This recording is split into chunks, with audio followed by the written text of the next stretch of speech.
जो रिश्ते एक दफ़ा हद पार कर जाते हैं उनके लिए वापस से मासूम रहना मुमकिन नहीं। मेरा नाम सारा है और मेरी कहानी उस रात से शुरू होती है। मेरे भाई का एक दोस्त है जो बचपन से हमारे घर अक्सर रहता था। मैं उसे सिर्फ भाई का दोस्त समझती थी, लेकिन जैसे जैसे मैं जवान होती गई, इसके साथ मेरी सोच बदलती गई। आज दिन अब्बू और उम्मी शादी पर गए हुए थे। घर में सिर्फ मैं और मेरा भाई थे। रात होने लगी तो भाई का दोस्त अहमद भी आ गया। भाई ने हल्का सा हंसी में कहा, तो भी यहीं रख जा, आज हम तीनों एक ही कमरे में सो जाते हैं। और फिर हम एक ही बस्तर पर लेट गए।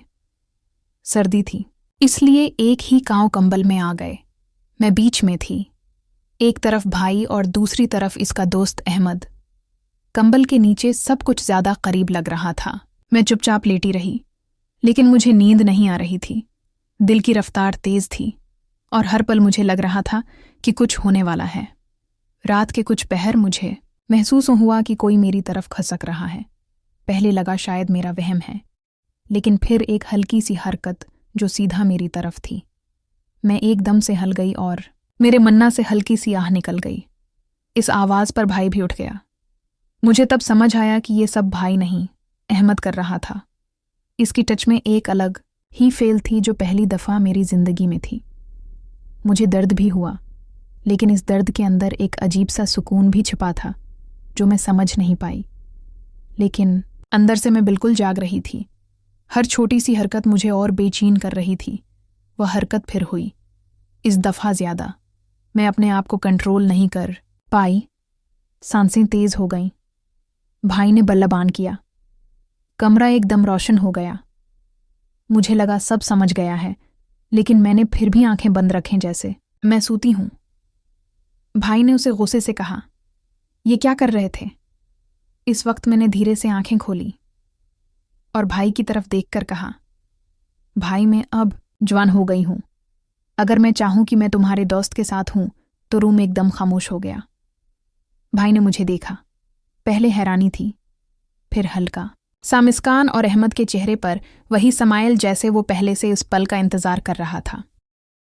मैं कंबल के अंदर धीरे से दोनों के बीच और करीब आ गई। अब सब कुछ अलग लग रहा था। हर टच का मतलब कुछ और बन गया था। कभी एक हल्की सी अंगली मेरे जिस्म पर, कभी कंबल के नीचे कोई और हरकत जो मुझे और बेचैन कर देती। मेरे लिए हर सेकंड नया था। मुझे लग रहा था कि मैं किसी और दुनिया में हूं। सर्दी की रात थी, लेकिन कंबल के नीचे गर्मी ज्यादा हो रही थी। अहमद धीरे से मेरे करीब आया और मुस्कुराते हुए बोला, अब समझ आया, तुम हमेशा इस लम्हे का इंतजार कर रही थी। मैंने सिर्फ पलकें झुका दी। इस पल में लफ्ज बोलने की जरूरत ही नहीं थी। वो दोनों अब खामोश नहीं थे। हर सेकंड मुझे और टाइट कर रहा था। मैं महसूस कर रही थी कि ये रात सिर्फ मेरी है और मैं इन दोनों के साथ अपनी एक अलग कहानी लिख रही हूं। हर टच और ज्यादा बोल्ड हो रहा था, हर पल और ज्यादा टीजिंग। मैंने सोचा था कि शायद मैं डर जाऊंगी, लेकिन इस वक्त मैं सिर्फ एक ही चीज चाहती थी कि ये रात रख न जाए। कंबल के नीचे सब कुछ चल रहा था और मैं सिर्फ आंखें बंद करके उन पलों में चलती जा रही थी। भाई ने हल्की सी आवाज में कहा, सारा तुमने खुद कहा था, अब मैं पीछे नहीं हटूंगा। और उस पल मुझे समझ आ गया कि अब मैं अकेली नहीं हूं। मैं उन दोनों के साथ थी और ये रात मुझे हमेशा याद रहेगी। सुबह होने वाली थी, लेकिन हमारी रात अभी खत्म नहीं हुई थी। कंबल के नीचे सब कुछ अब और खुल के सामने आ रहा था। मैं बीच में थी और दोनों मुझे अपने अपने तरीके से खींच रहे थे। मेरी आंखें बंद थीं, लेकिन मैं उनकी हर हरकत महसूस कर रही थी। कभी एक हाथ मेरा कलाई थाम लेता, कभी एक टच मेरे पैर के पास से गुजरता। मैं सिर्फ हल्की सी सांस निकाल दी और उन दोनों को समझ आ जाता कि मुझे रोकना नहीं। अहमद मेरे करीब झुककर बोला, कल से सब अलग होगा सारा, तुम तैयार होना। मैंने पलकें उठाए बना सिर्फ मुस्कुराया। इस मुस्कान में ही मेरा जवाब था। भाई बिल्कुल चुप था, लेकिन उसकी खामोशी और तेज थी, जैसे वो अपनी हद पार कर रहा हो। उसका हाथ धीरे से मेरे कंधे पर आया और उस वक्त मुझे समझ आया कि अब मैं सिर्फ बहन नहीं रही, दोनों एक साथ मुझे होल्ड कर रहे थे। कंबल के नीचे गर्मी ज्यादा हो रही थी। मैंने अपने होंठों को दबा लिया ताकि मेरी आवाज़ बाहर न निकले, लेकिन अंदर से मैं पूरी तरह दीवानी हो रही थी। आज रात मुझे समझ आया कि जब दो लोग एक ही वक्त तुम्हें अपना बना रहे हों तो तुम खुद डिसाइड नहीं कर पाते कि किसको ज्यादा इलाव करना है। मैं दोनों के साथ चल रही थी और दोनों मुझे अपना समझकर खेल रहे थे। फिर भाई ने हल्की सी आवाज में कहा, सारा तुम जानती हो न, सुबह होते ही सब बदल जाएगा। मैंने आंखें खोलकर उसकी तरफ देखा और फिर अहमद की तरफ। मेरा चेहरा उस वक्त खुद एक जवाब था। मैं रेडी थी। वो रात चलती रही और मैं इन दोनों के बीच सिर्फ एक कहानी बन गई। हर पल नया था, हर सेकंड पहले से बोल्ड, और फिर अचानक से दौर से अजान की आवाज आई। रूम एकदम खामोश हो गया। दोनों रख गए। मैं लेटी थी, दोनों मुझे देख रहे थे। मुझे लग रहा था कि सुबह के साथ ही सब कुछ बदल जाएगा। क्या मैं उसको अपनी जिंदगी का हिस्सा बनाऊंगी या सिर्फ एक रात के तौर पर छिपा लूंगी? सुबह की रोशनी हल्की हल्की कमरे में घुस रही थी। मैं अभी भी बीच में लेटी थी और दोनों मेरी तरफ घूर कर झुक थे। कंबल अभी तक हम पर था, लेकिन हुआ बदल गई थी। रात का जादू अभी खत्म नहीं हुआ था।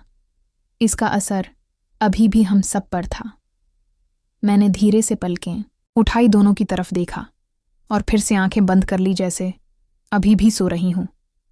लेकिन अंदर से मैं जाग रही थी। हर सेकंड में महसूस कर रही थी कि अब सब कुछ वैसा का वैसा नहीं रहेगा। अहमद मेरे करीब आया और बिल्कुल हल्की सी आवाज में बोला, सारा तुम अब सिर्फ कल वाली सारा नहीं रही। मैंने कुछ नहीं कहा, सिर्फ अपना हाथ उसके हाथ पर रख दिया। इस पल भाई भी चुप रहा, लेकिन मैं जानती थी कि उसकी खामोशी सिर्फ एक दिन के लिए नहीं थी। सुबह के पल और अजीब थे। कंबल के नीचे अब हल्की हल्की हरकतें फिर से शुरू हो गईं, जैसे दोनों रात के बाद आगे ले जाने को तैयार थे। मैं अपने होंठों को दबाए लेटी थी ताकि मेरी सांस इन दोनों को फिर से पागल ना कर दे, लेकिन अब मैं भी रखने वाली नहीं थी। मेरा भाई अब ज्यादा शांत नहीं रहा। इसका हाथ मेरे कंधे से गुजरा और इस पल मुझे समझ आया कि अब मैं उसके लिए सिर्फ बहन नहीं, बल्कि कुछ और थी। अहमद हमेशा की तरह बेबाक और शौक अंदाज में मेरे और करीब था। मैं दोनों के बीच जैसे एक पल बन गई थी। कभी एक पल उसकी तरफ, कभी दूसरे की तरफ। मैं अब समझ गई थी कि ये सिलसिला सिर्फ एक रात तक नहीं रखने वाला। फिर एकदम से दरवाजे पर खटखट की आवाज हुई। सब रख गए। हम तीनों एकदम सीधे हो गए, जैसे कुछ हुआ ही ना हो। भाई ने जल्दी से जवाब दिया, हाँ बस उठ रहे हैं। दरवाजा खामोश हो गया, लेकिन अंदर सबकी सांसें अब भी तेज चल रही थीं। मैंने भाई की तरफ देखा और धीरे से कहा, अब क्या होगा? उसने सिर्फ मुस्कान दी और अहमद मेरी तरफ झुककर बोला, सारा